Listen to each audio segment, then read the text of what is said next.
I don't think we have an established toxicology report yet. So this is why when Officer Brandon Tatum is saying that Nolan was on cocaine, because must be one of the boys must have told him this. You know what I'm saying? He really jumped out the window with that, especially without a confirmed toxicology report. You see what I'm saying? This is why I'm saying, like, Officer Tatum is just automatically taking a side and drawing a line in the sand, for lack of a better word, no pun intended here, to believe them. And if Nolan was on some yay, who's to say that they all wasn't on yay? You know what I'm saying? Why was only Nolan on cocaine if that's the case and nobody else was? You know what I'm saying? And was Nolan drinking heavily? We know everybody was out there drinking, most likely. We see them with drinks in their hands and stuff like that. But who was the young man that had the full entire bottle of vodka? That's something else that needs to be established. Okay, they go into this, man. Preliminary report, the unaliving of Nolan Xavier Wells. Second autopsy, cause of death undetermined, pending investigation. Manner of death undetermined, pending investigation. The forensic pathologist was retained to perform a second autopsy examination on the body of Nolan Wells. And he got his name, his age, his race, his gender, date of birth is unknown. Don't know why that's there. They should know his date of birth. Second autopsy date was July 10th. Okay. So 6 days later after he went missing.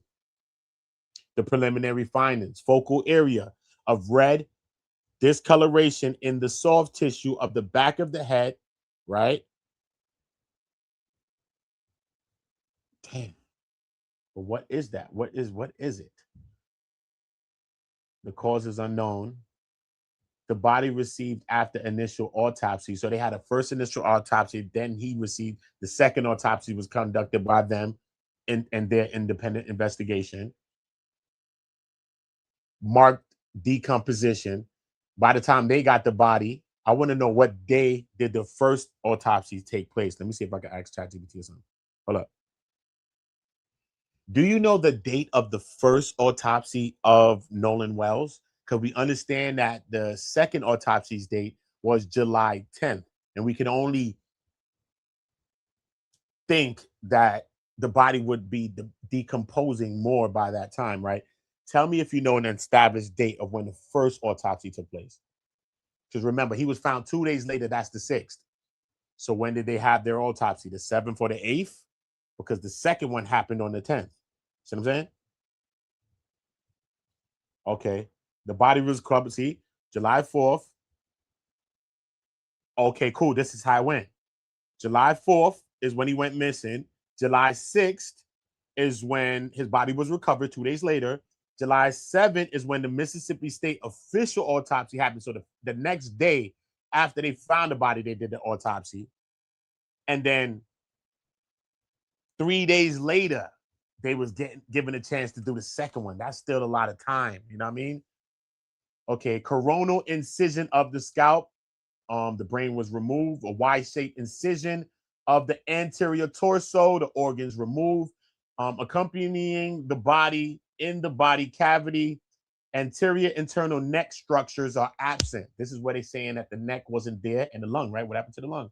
Additional procedures performed during the second autopsy, a bilateral facial dissection as well. A bilateral, maybe straight down the face.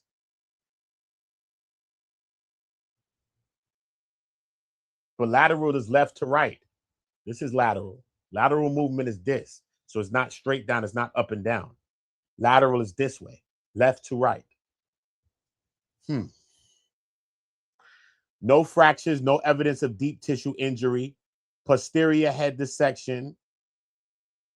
Focal area of red discoloration in the soft tissue of the back of the head. Occupational region. No fractures.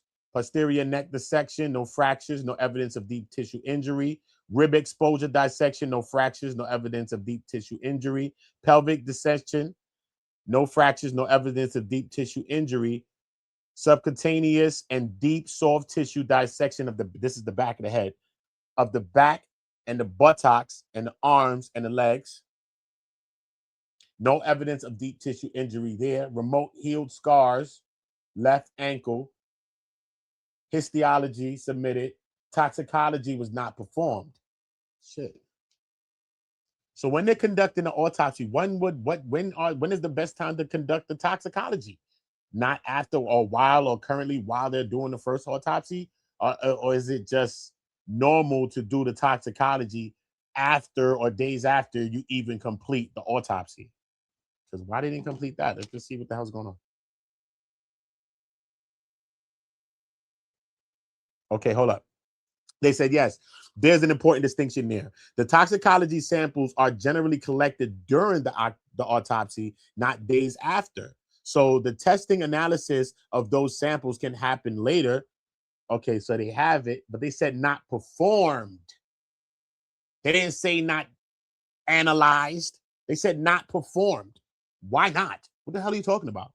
They said typically in a forensic autopsy, the body is examined, samples are collected, often included like the liquids in your body. I don't want to say it. Urine, all these things like that. Humor from the eyes, and sometimes gastric contents or tissues. And these specimens are specifically collected for possible toxicology testing. The samples are preserved and sent to a forensic toxicology laboratory. The actual laboratory testing may take days or weeks, depending on the laboratory and the number type of substances being investigated. The fact that the final toxicology report comes later does not necessarily mean that the samples weren't collected during the autopsy. Okay. So if the first autopsy on July 4th, the important question isn't necessarily did they perform the toxicology on July 7th. The better question is, were the toxicology specimens collected during July 7th autopsy, which we asking, and when were those specimens actually submitted for toxicological analysis? Okay, but when we get to like the histology is submitted, and then when we get to point 5, it says toxicology was not performed. So if it's not performed, does that mean that the samples was not taken at that time? Hold up, let's work this out real quick. Not necessarily. Toxicology was not performed does not automatically mean that no toxicology samples were collected. These are two separate things. Sample collection during the autopsy, the medical examiner may collect blood, urine, fluids from your veins, tissues, etc., and then preserve them. Toxicology testing, those samples may then be sent to a laboratory for analysis, or for the examiner may decide that the toxicology tested wasn't requested, wasn't indicated, or wasn't performed. So if the document literally says toxicology not performed, the safest interpretation is the record is saying that a toxicological testing was not performed. It does not, by that wording alone, establish whether the specimens were collected or retained. It don't specify, but it ain't like it's giving us everything that we need. The second autopsy was performed on Nolan Wells, revealed marks of decompositional changes. Marked decomposition can obscure the presence or absence of bruising on the skin. So the decompositional changes can obscure the presence or absence of bruising on the skin surface, especially during a second autopsy examination. For these reasons, additional dissection procedures not performed during the first autopsy examination were performed to rule out potential blunt force injuries responsible for his unaliving. These procedures included facial dissection, posterior head and neck dissection, the sections of the rib pelvic dissections, and subcutaneous and deep soft tissue dissections of the back, buttocks, arms, and legs. And there were no fractures or deep tissue injuries identified. However, dissection of the back of the head during the layered posterior neck dissection revealed a 12 by 8-inch focal area of discoloration in the deep soft tissue underlying the, so what's going on with that? But the etiology of this finding is unclear, and there are no lacerations of the overlying skin or fractures of the underlying skull. And these findings are inconclusive for Paramortem injury is blurry. I'm doing well on this shit. Paramortem injury due to both the extensive decomposition and the absence of associated injuries. This finding, however, is significant enough to be highlighted in this preliminary report for further investigation. It is important to reiterate that this finding could not have been observed in the first autopsy because the posterior head and neck dissections were not performed.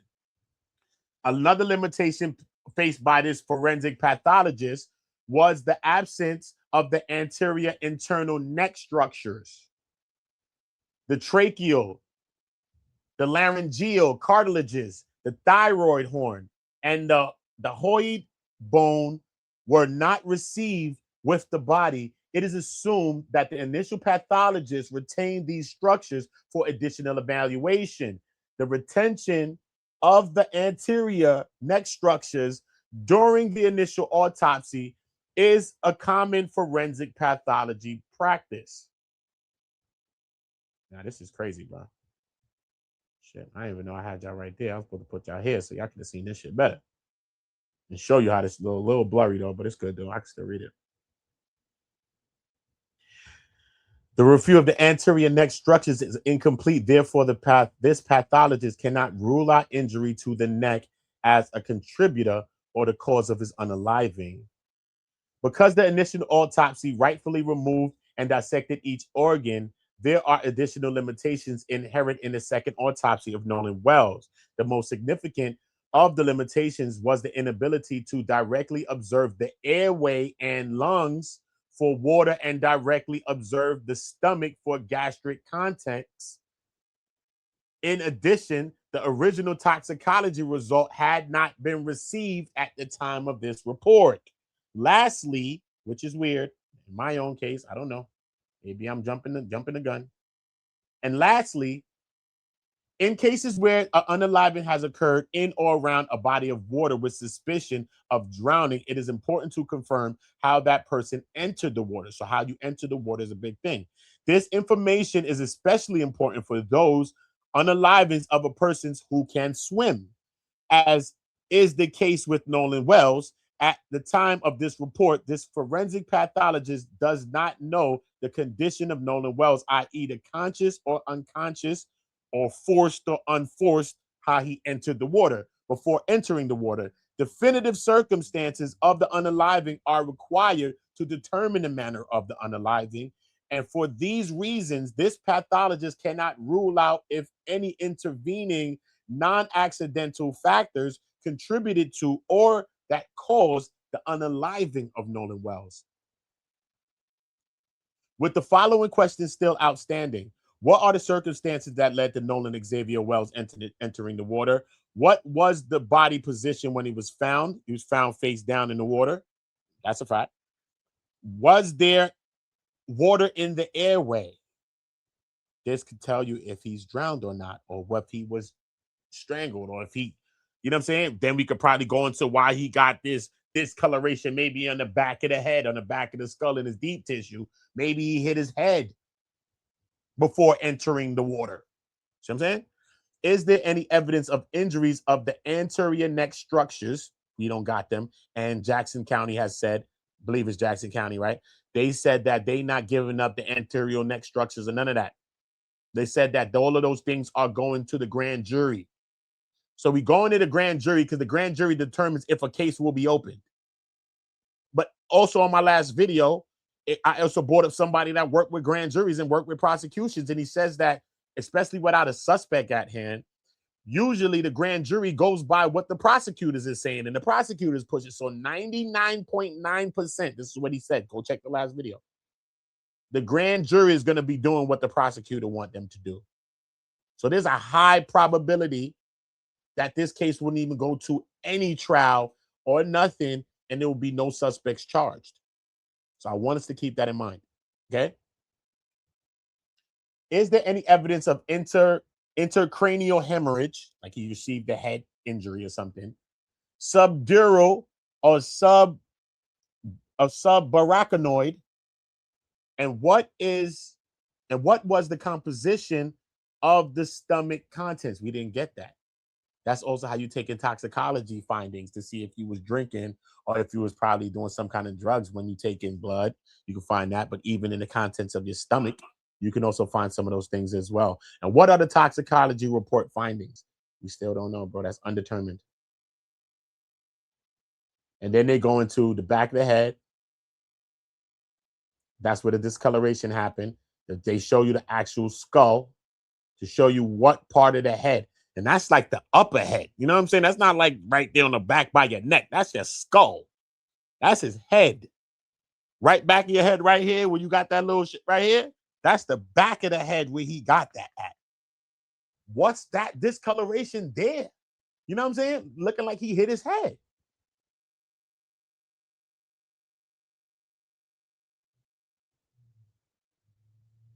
The back occipital bone in his head, bro.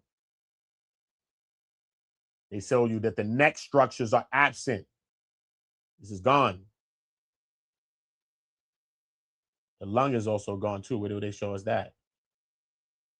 Damn, bro. Yeah, man. I just read y'all a second autopsy too, just to get it on for y'all, man. Just to get it on record for y'all, man. But it's just a nasty situation. Most definitely a nasty situation. Yeah, man. We investigating this Nolan Wells, bro. Shit, man. Just reading that just left me with more questions. Hey, Ed. How you doing, Ebony? Yeah, just reading that just left me with so much more questions, bro. Just left me with more questions, man. Damn. Was he drinking heavily? What happened to Nolan Wells, man? How was he found in an area that they searched vigorously? 2 days later, he pops up in there, especially with the tides. The tides could have moved him way out to the ocean. Way to the ocean, you know, could have dragged him all the way out, bro. But yet he's found in a spot where they was already searching by a national park ranger. These are real questions, man. These are real questions. And why were the young men not being towards with the mother and came and brought her the phone? Why did she have to go with her friend and the friend went to go retrieve the phone from them? Why? And why it had no videos, why it had no pictures, why it had nothing? These are real questions that I must ask, man. This is real questions that I must ask, and I got to put this on the video as well, man. Were those young men trying to get up off that island fast? Did they break their own bilge pump? That's why they staying here. When did the water ingress? When did the Triton started taking on water? At what point? We still don't know when, okay? So when you see acceleration, the trim and the bilge pump failures, you see the takeoff. This is how you take off on a boat. The trim is down, the bow is down. It helps the boat to get on plane faster and stay in control. On plane, when the boat is on plane, you trim up, right? That's how it kind of lifts up a little bit. This is how you get more speed and better efficiency for a smoother ride. Remember, you're going over waves, right? You're going over waves, sometimes heavy seas and big waves, right? But when you put too much trim, so did they break their own bilge pump, right? When you put too much trim, the bow goes too high and it becomes dangerous. It's poor control. Then to get the slamming and the pounding in the rough waters, okay? So now how improper operation can damage systems and lead to a pump failure, okay? Who damaged the pump? Did they damage their own pump? You think the pump just damaged by itself out the blue? That makes no sense. When the bow is too high and it's got the slamming, hard landings and pounding can stress the hull, right? And the fittings and the equipment can cause cracks, can loosen the fittings and cause leaks. Number two, loose or damaged hoses and fittings. Aggressive movement can loosen hoses or clamps connected to the pump or other through the whole fittings. The water leaks in and the pump efficiency drops as the water begins to leak in. Number three, damaged wiring. Pounding and vibration can damage wiring or disconnect power to the actual bilge pump, right? And the pump may stop working. This is a bilge pump on the top right. This is what it actually looks like, okay? And it's located in the bottom lowest part of the boat, which is called the bilge. That's why it's called a bilge pump, okay? Number four, the water overwhelms the system Water enters faster than the actual bilge pump can remove it due to the leaks or the heavy seas, and the pump can't keep up. And this is when a boat begins to flood. So we see the bilge pump removes water that collects in the lowest part of the boat, i.e. the bilge. Typically, the bilge pump is automatic, though. It removes water automatically. It keeps the boat safe and works automatically. When the water rises, it starts to pump out that water. So key takeaways: trim down to take off to get on plane safely. Trim up gradually to optimize speed and control. Avoid the bow too high. Avoid trimming up too high. This causes the slamming and the stress on the boat. And the bilge pump is your last line of defense, and it keeps it maintained or makes sure that it works, because this is what the hell happens. So my question again is, could they have destroyed their own bilge pump getting out of there fast? Were they moving too fast on that boat? Maybe some of those are the reasons of why we don't know what time the water started to take on water. And we don't even know how high the water level was, even from the CTO audio. The woman on the phone, the operator, asked them, is it up to your anchor? He said, I don't know. We just sinking, just get out here. But then y'all sinking, but then y'all cancel a tow to use your friend to tow you. And then your boat make all these moves. From 1 to 2 to 3, from 3 to 4, right? 3 to 4, back to the original dock. From 4 to 5, the boat leaves the dock and enters Fort Bayou. From 5 to 6, the boat returns to original dock. From 6 to 7, it goes to Fort Bayou boat launch. And then from 7 to 8, the boat is towed overland to a Biloxi home. And we know that family members of people live around these areas and all of that. So if this boat was in such stress and dire straits, how was the boat able to make all of those moves? What was the fuel like on this boat at this time? What was the water levels on this boat at this time? And if this boat was really sinking, why would you be chancing it if it was being towed at all, towing it and launching it and going everywhere to these docks and redocking and redoing all of this? Why would you even chance that? Soon as you get to land, you will bring that thing up on land. But you still so sure in this boat still moving that it gets all the way to number 8 on your photograph that I'm showing you. This is my own infographic that I've created.